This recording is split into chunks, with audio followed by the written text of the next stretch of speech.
네, 또 수요일날이 됐습니다. 네, 수요일날이 됐고요. 네, 지난 시간 강의한 내용을 잠시 리뷰해 보도록 하겠습니다. 지난 시간에 이제 45페이지부터 했는데요. 행정상 법률 관계에 관한 얘기입니다. 그러면은 행정상 법률 관계에 대한 이해를 하기 위해서는 양 당사자가 있어야 되죠. 행정 주체하고 행정 객체. 그 다음에 이제 양자의 법률 관계. 권리 의무 관계라고 설명을 했습니다. 자, 행정 주체에는 뭐 국가 지방자치단체 공공조합, 영점할법인, 공제단, 공무수탁사인 이런 것들이 있는데 여기서 중요한 거는 중요한 게 아니라 설명을 조금 더 필요로 하는 거는 이제 공법상 사단법인 즉 공공조합하고 이제 공무수탁사인이라고 그랬는데 이 공공조합을 이야기해서는 이 행정권안의 법률상 위임이잖아요. 그러니까 법률의 위임 규정이 있어야 되는 거죠. 그리고 위임이라는 뜻이 나중에 이제 뭐 2학기 때 행정조직법 시간에 또 여러분들이 배우도록 하겠습니다만은 이 위임이라는 뜻이 민법상의 위임하고 뉘앙스 차이가 있다라고 설명을 했어요. 그래서 이 권한의 이전이다 이렇게 이해하시면 된다라고 설명을 했고요.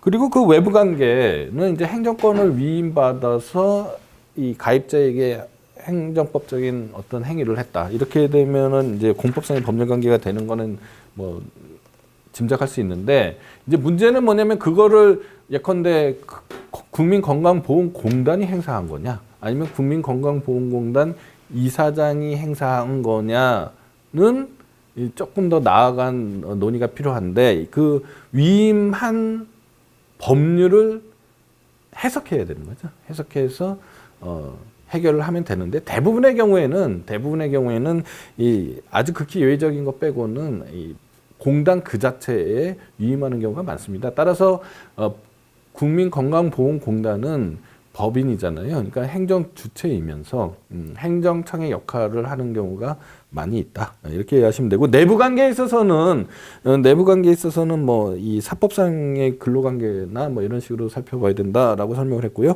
자, 공무수탁사인도 마찬가지인데요. 어떤 특정한 사인이 행정청으로부터 뭐 지정 처분이라는 뭐 행정행위라든지 아니면은 뭐 공법상 계약이라든지 아니면 법률 그 자체에 있어서 공무의 수행을 위임받을 수도 있는 거죠. 그걸 이제 공무수탁 사인이라고 합니다. 그러면 공무수탁 사인도 마찬가지로 수탁받은 공무를 행사하는 관계에 있어서는 이 행정법 관계가 돼서 행정 주체가 되는 거죠. 그 한도 내에서요. 자, 위탁의 근거는 어떤 특정한 개별 법률 이 있어야지 위탁의 근거가 될 거라고 우리들은 이제 논리적으로는 생각이 되지만은 판례는 이 정부조직법이라는 어떤 일반적인 조항만 가지고도 위탁의 근거가 된다고 설명을 하고 있습니다. 예. 그다음 위탁의 대상은 과거에는 이제 그야말로 이 국민의 권리 의무하고 직접 관련이 좀 다소 떨어지는 것들, 뭐 우체국이라든지 아니면 뭐 조금 결은 다르지만 뭐 선장이라든지 아니면 사립대학교가 뭐 학위를 준다든지 이런 관계를 생각했는데 오늘날에 있어서는 뭐 공익 사업을 수행하는 뭐 사업 시행자가 토지 수용권을 행사한다든지 이런 것도 있고요. 뭐 심지어는 뭐 민영교도소도 운영하고 뭐 이렇다라고 설명을 했습니다. 공무의 의미는 이제 법적 권한의 위입니다. 법적 지휘설에 따라서 생각하시면 되고요. 행정주체하고 공무수탁사인 사이의 법률 관계는 공법상 위임 관계가 성립이 되고 비용 상환 청구권을 행사하는 경우가 있을 수 있고 위탁자는 이제 그 공무수탁사인을 감독할 수 있어야 되죠. 그죠? 그 다음에 국민과의 관계는 이 행정권을 행정권한을 행사하는 범위 내에서는 이 공법관계가 성립이 돼서 당사자 소송이나 항고 소송으로 다툴 수 있게 되는 겁니다. 그 다음에 공무수탁사인이 이제 법인인 경우에는 이제 법인 내부의 문제는 뭐 당연히 사법관계가 되는 거고요. 그 다음에 이 케이스 중에서 이 소득세법상의 원천징수 의무자는 공무수탁사인으로 취급하지 않고 공의무 부담사인으로 본다라는 게 판례다라는 것 좀 알아두시면 좋겠고요. 행정객체에 대한 설명 얘기했고요. 그 다음에 이제 공권과 공의무인데 자 이게 중요하다고 그랬습니다. 이제 그 포인트가 이제 우리가 알고 싶은 데가 개인적 공권이죠. 그래서 개인적 공권은 개인이 자기 이익을 위해서 국가 또는 행정 주체에 대해서 일정한 행위, 자기 급부, 부작위, 수인 등을 요구할 수 있는 있도록 공법에 의해서 부여된 힘이다. 이렇게 이해하시면 되는데 공법의 성립 요소로서 강행 규정성, 그다음에 사익보호성, 청구 권능 부여성이 있는데 여러분들이 눈여겨봐야 될 거는 이제 오늘날에 있어서는 강행 법규성하고 이제 법규의 사익보호성인데 이 사익보호성을 더 생각을 많이 해야 됩니다. 그 법률이 그죠? 다시 한번 설명을 해드리면 자. 그러니까 민법하고 달리 행정법에서는 그 공권이 있느냐 없느냐, 공권의 범위가 어느 정도 되느냐는 법률을 해당하는 법률을 읽어보면 해석해보면 된다라고 설명을 했습니다. 그래서 이 법률은 행정청은 그죠? 뭐뭐 하면 뭐뭐 하여야 한다, 그죠? 할 수 있다가 아니라 하여야 한다 이렇게 규정돼 있어야 된다라고 설명을 했죠. 요거를 이제 강행 규정성이라고 그랬고요. 그 다음에 하여야 한다로만 돼 있다고 해서 내가 국가에 대해서 뭐를 요구할 수 있게 되는 건 아니다라고 설명했습니다. 그렇죠?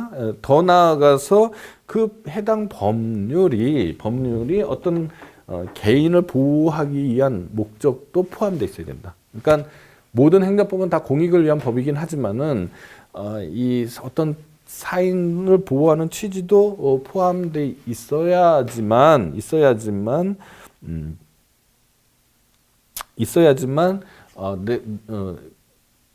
법률이 이렇게 요건에 해당하는 어떤 개인이 말입니다. 이렇게 내가 요건을 다 갖췄는데 왜 법률에서 나를 보호하기 위해서 이렇게 하라고 했는데 당신은 국가는 이렇게 나한테 안 해주느냐라고 어필할 수 있게 되는 거죠. 그래서 그런 거를 사익보호성이라고 그랬고 그러한 법률에서 사익을 보호하는 법률에 의해서 보호되고 있는 이익이 이제 법률상 이익이 되는 거죠. 법률이 강행 규정성을 갖고 있어서 행정 주체나 행정청이 어떠한 행동을 할 거다라고 미리 예측을 하고 그죠? 나를 보호하는 게 아닙니다. 그렇게 해서 보호되는 이익이 아니고요. 제가 뭐 예측을 했거나 아니면 우연히 이익을 얻을 수도 있죠. 그러면 그거는 법률이 보호하는 이익이 아니지 않습니까? 그래서 그거는 반사적 이익이라고 한다라고 얘기를 했습니다. 자, 이렇게 보호되는 법률상 이익은 이 공권의 성립 요소가 되는 거고요. 행정쟁선법으로 가면은 이제 원고적격의 판별 기준이 되는 거고, 뭐 국가배상법으로 가면은 이제 손해에 해당하는지 여부의 판단 기준이 되는 겁니다. 자, 그러면 이제 여기에 관한 설명이 결국은 이제 행정쟁선법상의 이 법률상 이익하고 관계가 있다라고 얘기했지 않습니까? 원고적격하고. 그러면은 그 설명이 좀 더 행정쟁선법 쪽에 더 설명이 많이 돼 있어서 여러분들은 교재 494페이지를 보시면 되겠습니다. 이제 교재 494페이지에 따라서 강의를 진행하도록 하겠습니다. 자, 행정소송법 제12조 전단에요. 취소소송은 처분 등의 취소를 구할 법률상 이익이 있는 자가 제기할 수 있다. 이렇게 돼 있습니다. 야, 법률상 이익? 어디서 많이 듣던 얘기네요. 아까 얘기했듯이 법률이 보호하는 이익이다라고 설명을 드렸습니다. 자, 법률상 이익하고 반사적 이익을 구별할 줄 알아야 된다고 그랬고 거기에 대한 설명은 이미 했기 때문에 넘어가도록 하고요. 자, 그러면 이제 이 법률상 이익이 무슨 뜻이냐? 법률상 이익이 무슨 뜻이냐 해서 전통적으로 이제 권리구제설이 있고요. 법률상 보호이익설이 있고요. 그 다음에 보호가치 있는 이익구제설이 있고 적법성 보장설이 있습니다. 그러면 법률상 이익이 권리다 이렇게 보는 게 있습니다. 즉 취소소송의 기능은 위법한 처분에 대해서 침해된 실체법상의 권리 보호에 있으니까 권리가 침해돼야지 원고적격이 있게 되는 거죠. 이렇게 이해하는 게 권리구제설이고 이제 법률상 보호이익설은 오늘날에 있어서 다소 좀 권리에 너무 천착하다 보니까 취소소송의 범위가 이제 좁아든다는 거죠. 그래서 법률상 이익이 원고적격의 판별 기준이 된다 하는 게 이제 법률상 보호이익설이고요. 자, 실제법적인 관점이죠. 법률을 읽어봤더니 공익을 추구할 뿐만 아니라 사익을 보호하는 내용도 있다라는 거죠. 그렇게 해서 보호되는 이익이 법률상 이익이라는 거지 않습니까? 그러니까 전적으로 실체법의 해석에 의해서 좌우되는 거죠.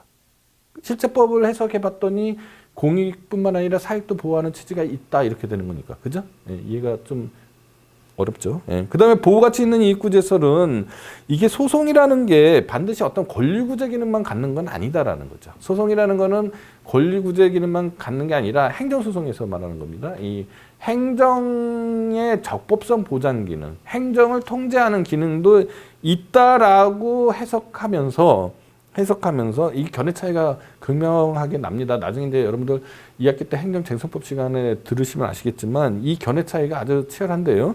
그러니까 보호가치 있는 이익구제설은 이 취소소송의 그러니까 행정소송의 목적이 권리구제보다는 행정 통제 기능에 액센트가 좀 있는 겁니다. 그래서 이 실체법을 떠나서 말이죠. 소송법적으로 이 정도의 이익이 침해가 있으면은 재판을 해야 되는 거 아니냐라는 관점에서 보호이익을 따지는 거죠. 그러니까 실체법하고 좀 거리가 있을 수도 있습니다. 그러니까 소송법적인 관점에서 이 법률상 이익이냐 아니냐를 판별하려고 하는 거기 때문에 조금 이제 결이 다른 거고요. 그다음에 적법성 보장서는 아예 이 행정 소송을 이 행정 통제 기능으로만 바라봅니다. 이런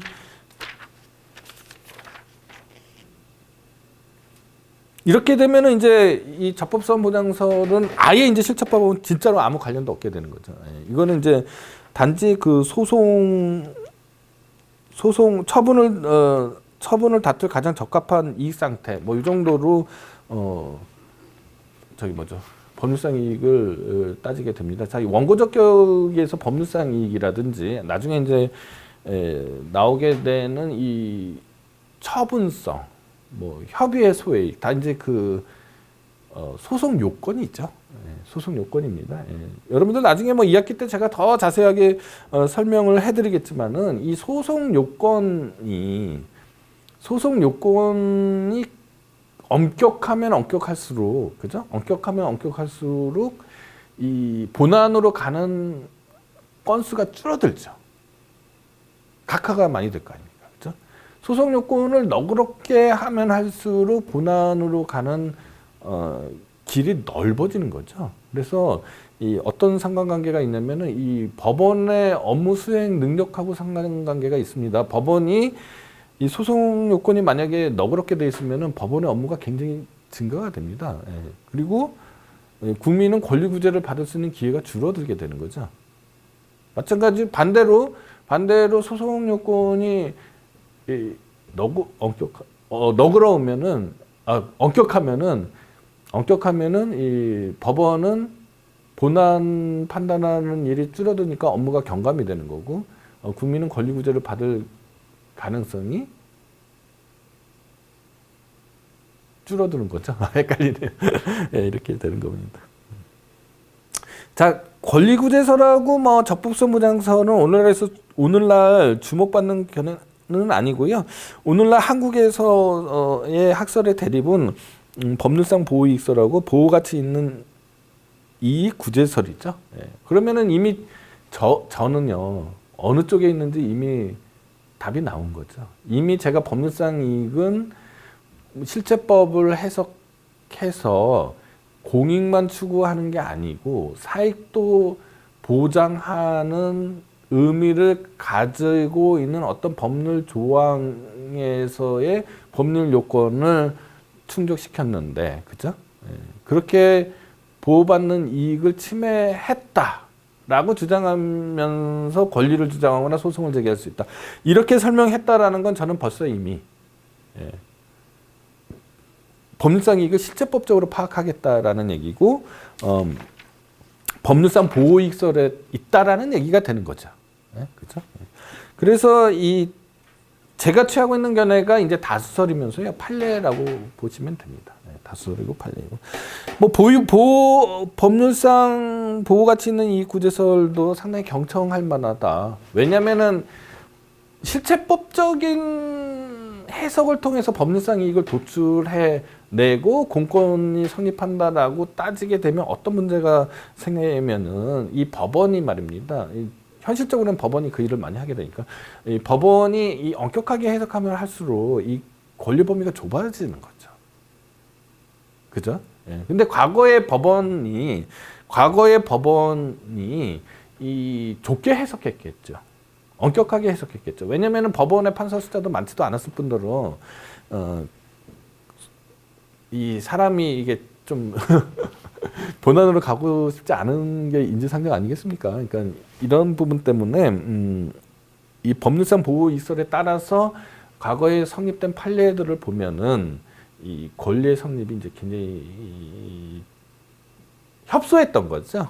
거기에 대한 유력한 반론으로서 보호 가치 있는 이익 구제설은 의미가 많이 있다라고 생각되는 거지만은 법률이 보호하지 않는 권리를 법원에서 보호하겠다고 하는 게 좀 말이 안 되는 거죠. 일종의 넌센스가 돼서 법률상 보호 가치 있는 이 구제설은 취하기가 좀 어렵겠다라는 게 제 견해입니다. 이 학자에 따라서 견해 차이가 극명하게 드러난다. 나중에 그 행정쟁소법 시간에 더 공부를 자세하게 할 겁니다. 자, 이렇게 되면은 그렇지만 법률상 보호 가치 있는 이 구제설에서 왜 법률상 보호 이익설을 비판했는지에 대한 거는 받아들여야 되는 거죠. 네, 받아들여야 되는 겁니다. 따라서 이 실체법의 해석이잖아요. 이 실체법의 해석을 좀 더 너그럽게 해석하게 되면은 법률상 보호이익설의 기존의 입장보다는 더 넓혀서 원고적격이나 공권의 성립의 범위를 넓힐 수가 있게 되는 겁니다. 판례도 거기에 이제 어느 정도 발맞춰서 뭐라고 얘기하냐면은 당해 행정법규의 취지, 목적, 그 처분으로 침해되는 이익의 내용, 성질, 태양 등을 종합하여 개별 법규 해석에 의해서 구체적으로 판단한다라고 하면서 상당히 과거보다는 상대적으로 또는 유동성 있게 해석을 해서 꽤 유연해졌습니다. 많이 유연해졌다. 그래서 과거에 환경권이라든지 소비자권이라든지 문화적 생활을 누릴 권리 이런 것들과 관련된 권리들이 법률상 이익 아니야 하면서 그냥 무시했던 것들은 상당 부분 이제 그 권리나 아니면은 이 원고적격의 범위 내로 많이 포함시키고 있다. 그런 경향하에 있다. 이렇게 이해하시면 되겠습니다. 자, 그러면은 이제 법률상 이익 구제설에 따르면은 실체법을 해석을 해야 되는 거죠. 그러니까 자, 어떤 처분을 했습니다. 그 처분을 함으로써 내가 보호돼야 되는 거잖아요. 그렇잖아요. 그러니까 그 처분의 근거법규를 읽어보면은 예컨대 건축법 12조에 건축 허가에 관한 규정이 있다라고 하면은 건축법 12조를 제가 어떤 사람이 이제 건축 허가를 받겠다고 신청을 했는데 못 받았습니다. 그러면은 권리가 침해됐다고 행정소송을 할 수 있게 되는 거죠. 건축 허가 신청 거부 처분, 취소 소송을 제기할 수 있게 되는 겁니다. 그러면은 그때 이제 처분의 근거 조문은 건축법 12조, 실제 12조인지는 잘 모르겠습니다. 12조 그 조항을 해석하는 거죠. 그죠? 해석하면은 이게 사익만을 보호하는 규정이냐, 아니면 공익만을 보호하는 규정이냐, 아니면 사익을 그 공익을 보호하는 취지에 사익도 보호하는 내용이 들어있느냐, 이렇게 되는 거예요. 이렇게 해서 해석이 되는 건데, 자, 그러면 법률의 어떤 부분을 읽어야 되는 거냐는 거죠. 일단 처분의 근거 법규는 당연히 읽어봐야겠죠. 그죠? 그 다음에 처분의 근거 법규가 준용하는 법률도 읽어봐야 될 것 같으네요.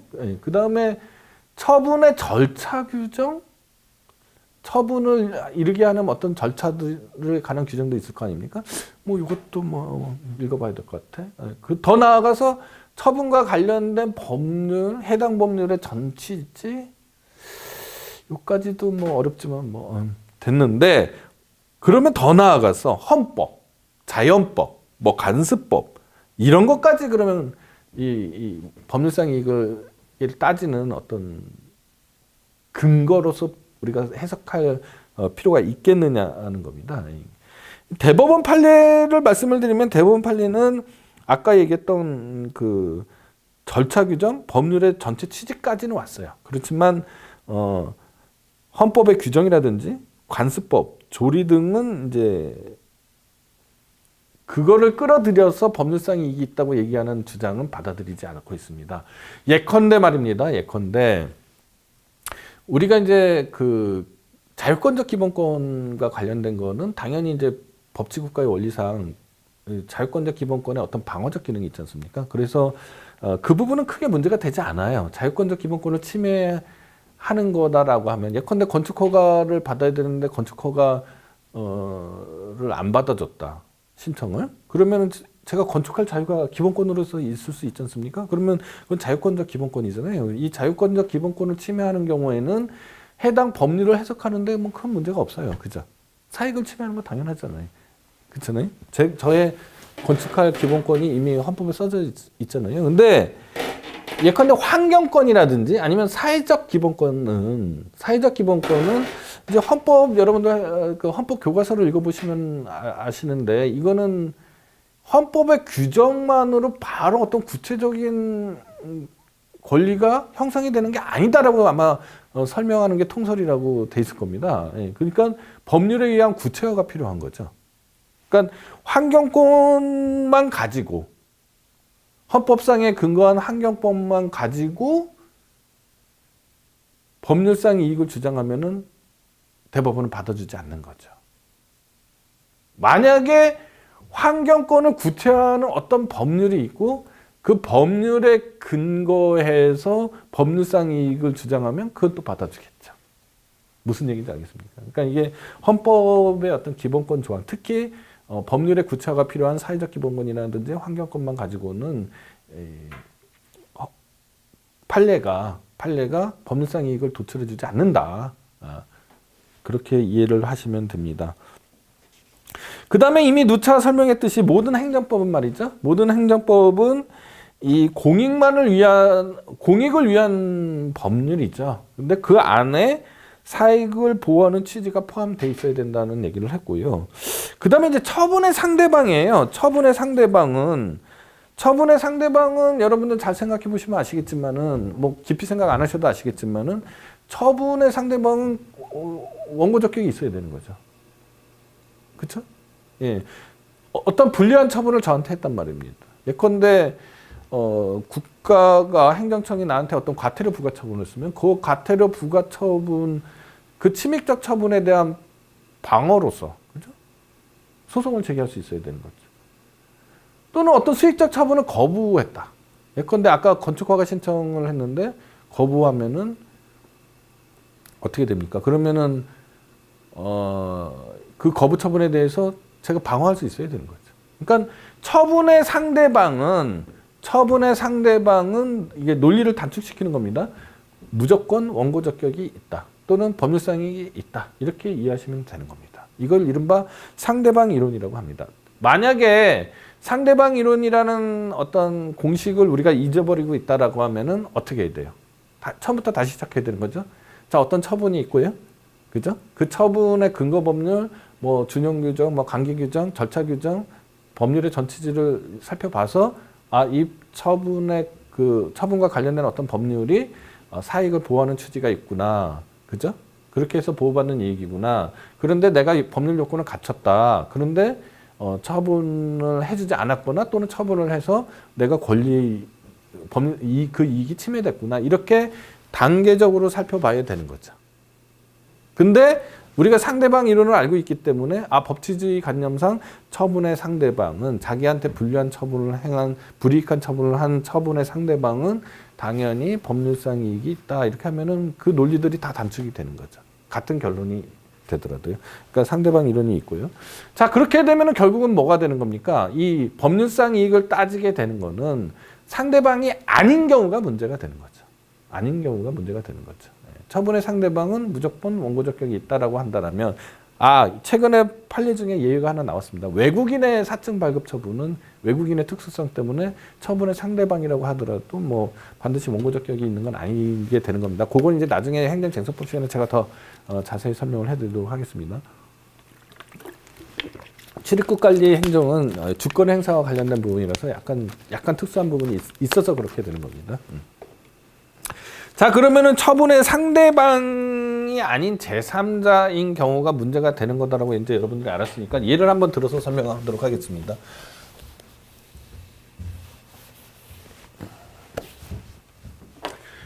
자, 어떤 성북구에 말이에요. 성북구에 과거에 있던 판례입니다.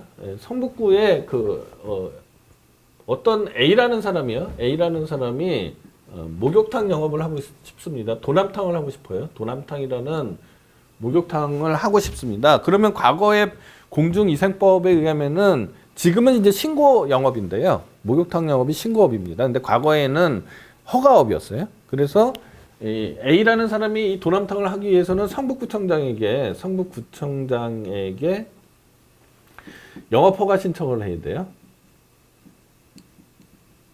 그러면은 성북구청장이 이 A에게 허가를 내주면 문제가 없는 거죠. 내주면 문제가 없죠. 근데 허가를 내주지 않고 거부 처분을 했다. 이렇게 되면은 이제 A하고 성북구청장 사이에 이제 분쟁이 발생하게 되는 거죠. 자, 그러면은 이 A가 성북구청장을 상대로 목욕탕 영업 허가 처분, 허가 신청, 거부 처분, 취소 소송을 제기해야 되는 거잖아요. 맞죠? 예, 그렇게 되면은 할 수 있어요, 없어요? 그럼 여러분들은 단계적으로 살펴봐야 되죠? 뭘 살펴봐야 돼요? 자, 그러니까 목욕탕 영업 허가에 관한 법률을 찾아봐야 되는 거죠. 그 법률이 공중위생법입니다. 그러면 공중위생법에 허가에 관한 규정이 있겠죠. 그 규정과 그와 관계되는 규정, 그 다음에 허가 절차에 관한 규정, 그 다음에 이 공중위생법 전취지까지 살펴봐서 이 공중위생법 목욕탕 영업 허가에 관한 그 근거 조문이 이 사익을 보호하는 취지가 포함돼 있구나. 그런데 내가 요건을 갖췄는데도 불구하고 성북구청장이 나한테 영업 허가를 내주지 않았구나. 따라서 나는 법률상 이익이 침해됐구나. 이렇게 단계적으로 사고해서 원고 적격을 인정받을 수도 있지만 아까 제가 그 논리적인 단축이죠, 단축. 그죠? 축약이죠? 이루어진다고 그랬죠? 무슨 이론이라고 그랬습니까? 상대방 이론이죠, 상대방 이론. 이게 처분이기만 하면 A가 이 영업허가 신청 거부 처분이 처분이기만 하면 A는 처분의 상대방이니까 법률상 이게 침해된 거구나. 이렇게 보는 거. 원고 적격이 있구나. 이렇게 이해하면 되는 거죠. 자, 그러니까 A는 당연히 원고 적격이 있는 거죠. 쉽죠? 처분의 상대방은 쉬워요. 금방 알 수 있어요. 자, 그래서 이 A라는 사람이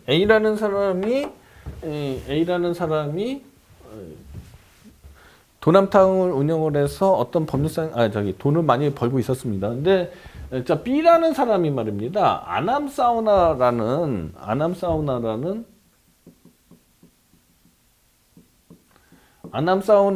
목욕탕을 신규 허가를 받아서 이 영업을 하고 있어가지고 이 A가 지금 파산 지경에 이르렀습니다. 파산 지경에 이르렀어요.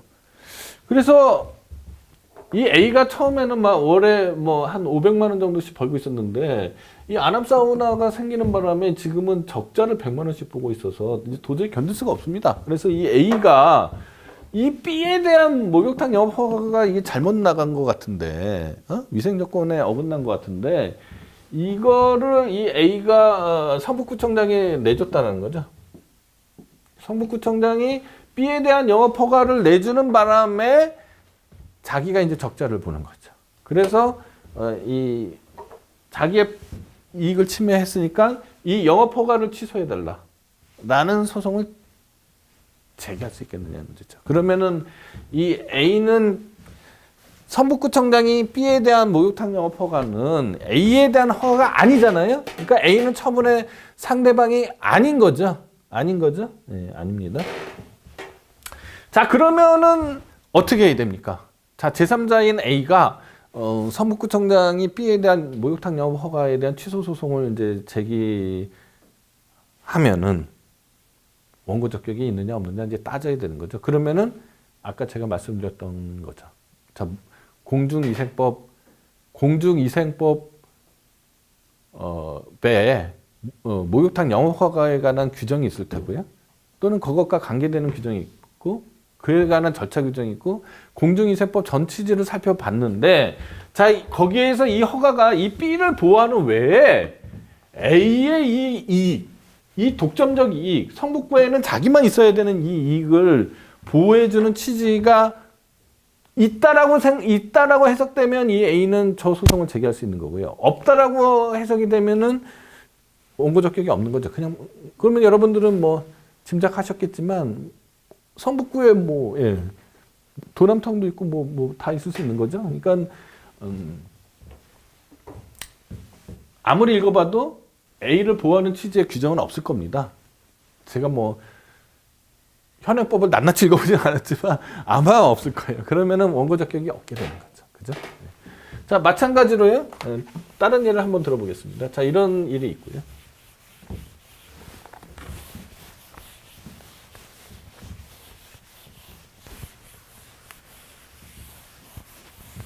또 판례 사안인데요.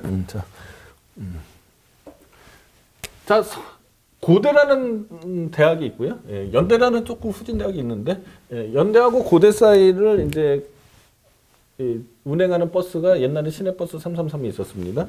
시내버스 333을 운행하겠다고 이제 종로를 거쳐가는 건데, 이게 황금 노선이겠죠?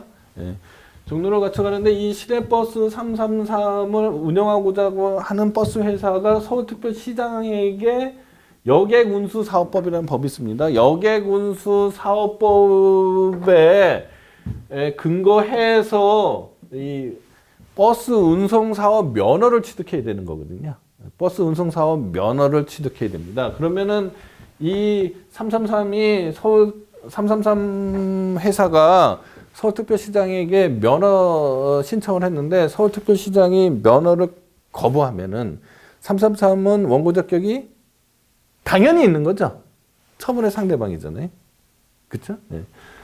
그건 문제가 안 됩니다. 자, 그래서 이제 시내버스 333이 운행을 하고 있었어요. 시내버스 333을 운행을 했는데, 시내버스 999가요. 999가 서울특별시장으로부터 면허를 또 받았어요. 그래서 또 다니고 있단 말입니다. 그랬더니 시내버스 333이 적자를 많이 보게 됐습니다.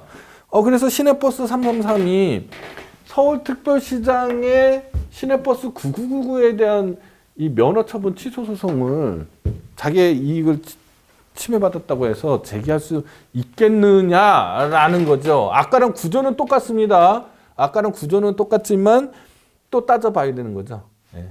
여객운수사업법을 읽어봐야 되는 거죠. 자, 여객운수사업법의 면허에 관한 조항을 읽어봐야 되는 거죠. 버스 면허에 관한 조항을, 운송 면허에 관한 조항을 읽어보고 이 여객운수사업법에 있는 여객운수사업법의 법률의 전체지를 살펴봐서 요거를 요 고대에서 연대까지 가는 요 종로를 통과하는 이 구간을 갈 수 있는 거는 그런 독점적인 어떤 영어권은 나에게 시내버스 333을 위한 것도 있구나. 그렇게 해서 보호받는 거구나. 라고 인정이 받으면 원고 적격이 있는 거였고요. 그렇지 않으면 원고 적격이 없는 거죠. 자, 그래서 이제 여객운수사업법을 자세히 한번 읽어봤더니만 뜻밖의 이런 점은 있는 거죠.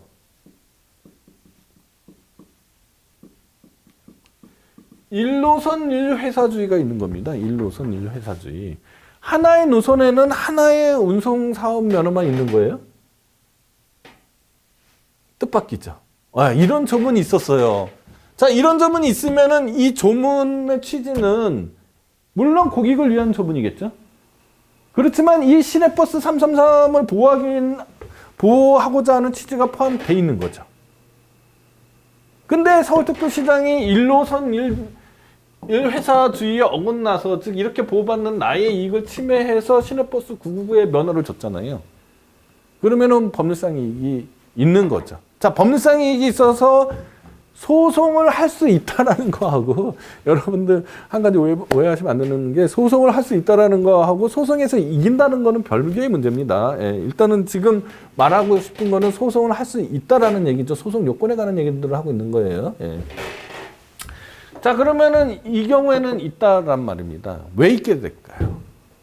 앞의 경우에는 왜 없고 왜 그런 조문이 없고요. 뒤의 경우에는 왜 그런 조문이 있을까요? 그거는 여러분들 경제학에서 말하는 시장이 제 기능을 하지 못했을 때 어떻게 대처하느냐의 문제입니다. 앞에 거는 시장을 보완하는 거고요. 뒤에 것은 지금 이거는 시장 실패라서 정부가 개입하는 것, 시장 실패의 문제입니다. 자, 앞에 거는 말이에요. 자, 목욕탕 영업을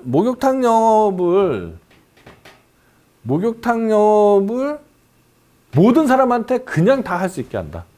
이렇게 되면 어떤 문제가 발생하냐면은 일부 목욕탕에서는 위생 조건을 갖추지 못한 목욕탕이 난립하게 될 거고, 그죠?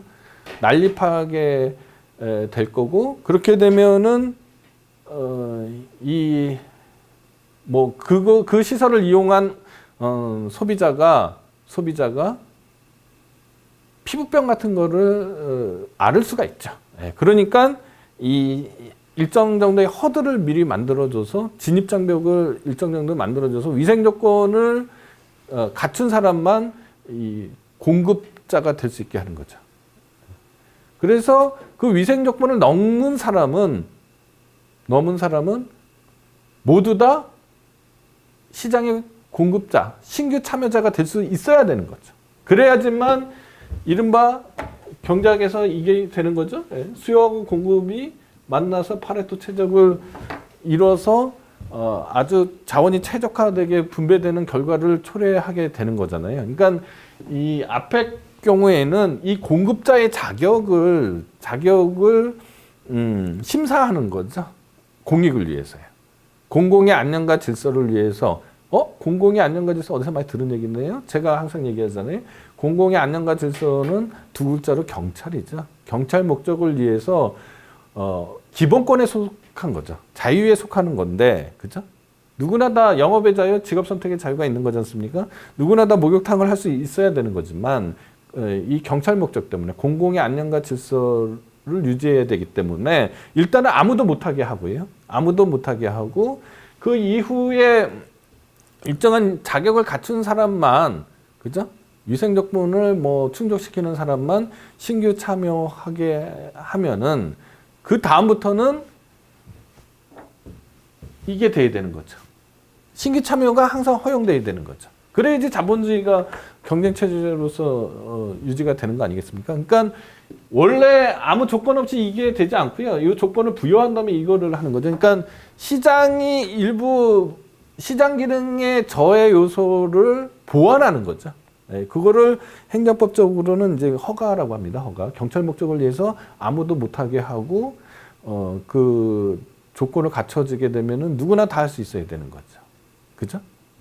그러니까 요 목욕탕 영업 허가 과거에 지금은 신고업인데요. 과거의 허가는 아마 기속행위였겠죠. 누구는 허들을 통과했는데 목욕탕 영업 허가를 할 수 있고 누구는 허들을 통과했음에도 불구하고 목욕탕 영업 허가를 안 내줄 수는 없잖아요. 그러니까 기속행위가 될 겁니다. 그러니까 이런 식의 허가업에 해당하는 부분들은 허가업에 해당하는 것들은 상당 부분 법률상 제3자의 신규 참여에 대해서 법률상 이익을 인정해주지 않을 겁니다. 그러나 자, 요건 이제 특허업에 해당하는 건데요. 이런 특허업에 해당하는 거는 이 허가는 금지의 해제라고 이해하시면 되고요. 특허는 권리의 설정이라고 이해하시면 됩니다. 자, 이 허가는 만약에 시장 경제에 맡기게 되면요. 이 고대에서 뒤에 옛날에는 이제 상계동이 있었어요. 상계동은 옛날에 이제 판대촌이었습니다. 죄송스럽지만. 연대도 마찬가지로 요 뒤로 이제 지금은 난과자동이라고 하는데 모래내라는 데가 있었어요. 그래서 여기도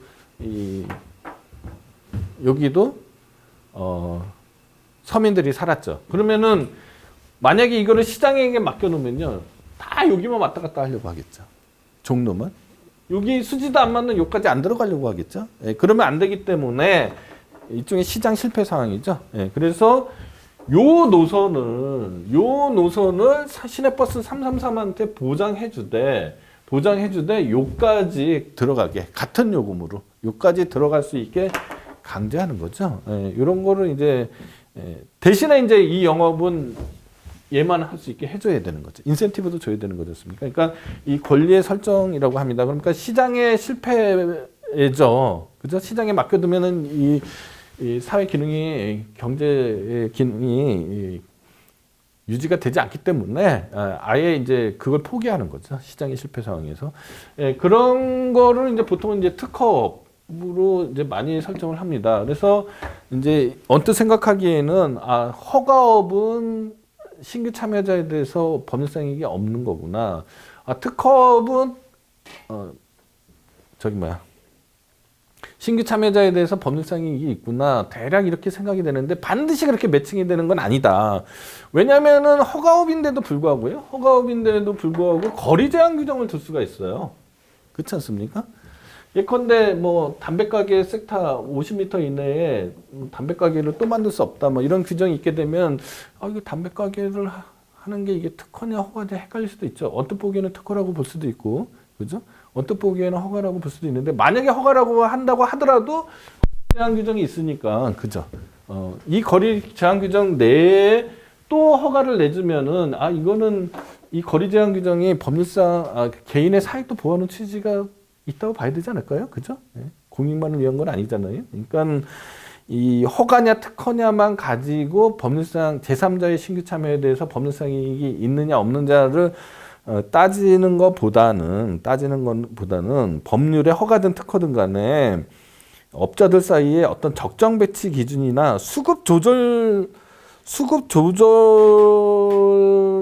규정이 있어서, 법률에 그런 규정이 있어서 기존 업자의 이익을 보호하고 있느냐 안 하느냐로 판별하는 판례의 태도가 바람직한 거 아니냐라는 게 이제 말씀입니다. 자, 요런 게 이제 이른바 경업자 소송이라고 그래요. 경업자 소송. 그리고 경업적 소송에서 법률상 이익이 인정된 경우하고 법률상 이익이 인정되지 않는 경우 판례에 의해서요. 예, 제가 좀 찾아놨으니까 한번 읽어봐 주시도록 하고요. 그 다음 하고 싶은 얘기는 이제 경원자 소송입니다. 경원자 소송. 경원자 소송은 이제 개념부터 한번 읽어보시면은요. 제가 지금 설명드리는 거는 다 판례에 기반해서 판례를 약간 비틀어서 좀 단순화시켜서 여러분한테 설명해 드리고 있는 겁니다. 그 다음에 이제 경원자 소송인데, 수인의 신청을 받아서 우선순위에 따라서 일부에 대해서만 인원과 등의 수익적 처분을 하는 경우 심사의 잘못 등으로 우선순위에 있는 자신이 아니라 타인에게 허가 등을 하였다고 주장하는 사람에게 법률상 이익이 인정된다. 자, 이게 무슨 얘기냐. 자, 어떠한 권리, 예컨대 어업권이라고 치자고요. 자, 어업권의 특정 어업은 어족자원의 보호를 위해서 어장 구역 내에서 어업권의 숫자를 제한하고 있습니다. 자, 그래서 A라는 사람하고 B라는 사람이 C라는 사람도 있다고 칩시다. 행정청으로부터 셋 중에 한 명만 어업권을 부여받을 수 있는 관계라고 이제 가정을 하는 거죠. 자, 그러면은 예컨대 이 사람은 39점을 받았고요. 이 사람은, 점수는 제가 막 부여한 겁니다. 이런 제도가 있는지 없는지 모르겠습니다. 여러분들 이해를 편의를 위해서 이 사례를 좀 비튼 겁니다. 예컨대 이 사람은 85점을 받고 이 사람은 95점을 받았습니다. 자, 그러면은 이 행정청은, 그죠? 일단 C는 이 꽈락이 40점이라고 가정을 해보자고요. 그러면은 C는 안 되는 거죠. 무조건 안 되는 거죠. 그러면 이제 A하고 B만 문제가 되는 건데, 자, 누구한테 어업권을 부여하겠습니까? 10중 8구 특별한 일 없으면 A한테 어업권을 부여하겠죠. 그리고 얘한테는 이제 거부 처분을 하겠죠. 어업권 부여 신청 거부 처분이 될 텐데, 자, 이 B가요, 자기는 억울하다고 생각을 하는 겁니다. 자기가 95점을 맞고 이 사람이 85점을 맞은 것 같은데 이 심사위원들이 실수로 점수를 바꾼 거 아닌가 또는 잘못 판단해서 그런 거 아닌가라고 지금 생각하고 있습니다. 그러면 이 B가 어권 신청 거부 처분 취소 소송을 행정청을 상대로 제기하면은 당연히 법률상 이익이 있죠. 왜요? 상대방 이론을 상기해 보십시오. 상대방 이론에 의해서. 근데 이 B가 말이죠. B가 자기의 거부 처분 취소 소송을 제기한 게 아니고요.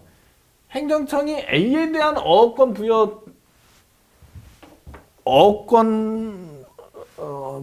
부여 처분 취소 소송을 제기하는 거죠.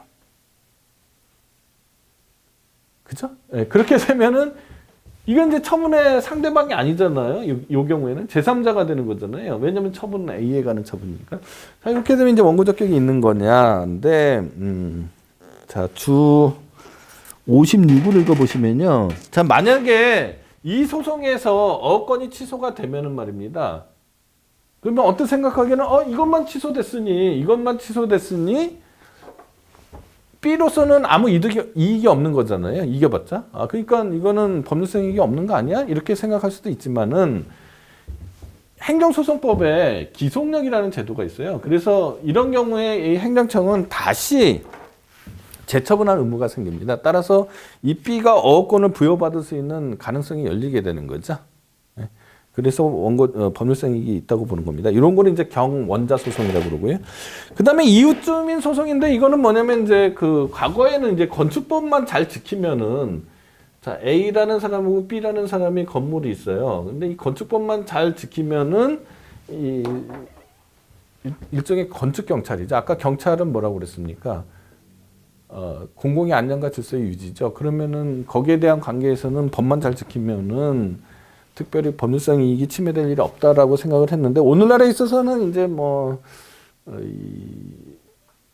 그러나요? 그 햇빛 받는 걸 뭐라고 그러죠? 뭐 그런 권리도 있고 뭐 해가지고 오늘날에 있어서는 이 조금 더 유연하게 해석해서 과거에는 보통 법률상 이익이라고 인정 안 하던 것들을 법률상 이익이라고 인정하는 경우가 종종 있습니다. 이건 너무 케이스들이 많아서 이렇게 유형화시켜서 설명드리기가 굉장히 어렵습니다. 일단 과거보다는 법률상 이익을 인정하는 경우가 많아졌다. 이렇게 이해하시면 되고요. 그 다음에 이제 환경 관련 소송인데요. 이 부분을 조금 더, 이 부분도 좀 이해를 하셔야 됩니다. 환경 관련 소송은 뭐냐?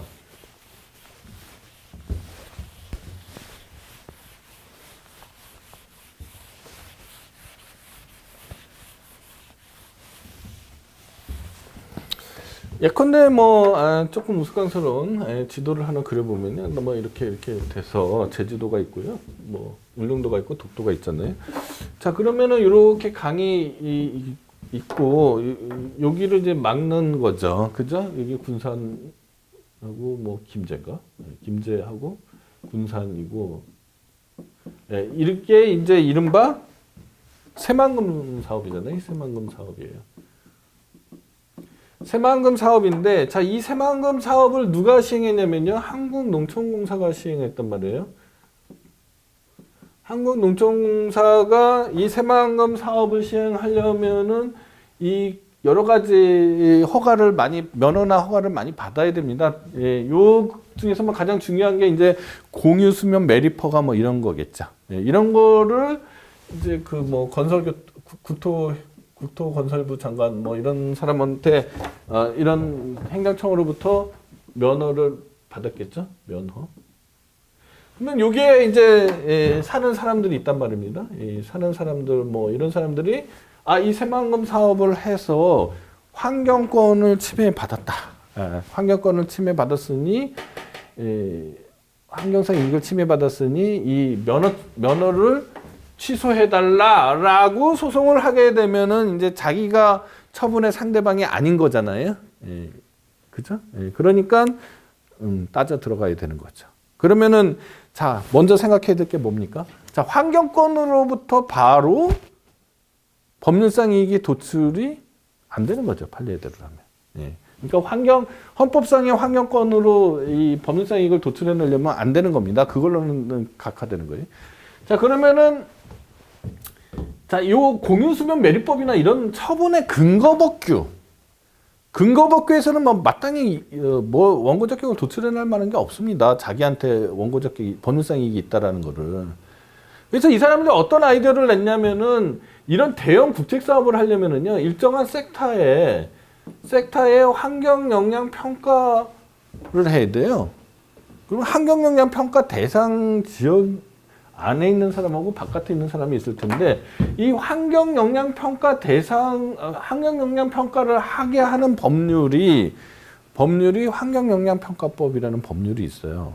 그러면 이 환경 영향 평가법은 처분의 근거법규는 아니죠. 왜냐하면 공유수면 매립에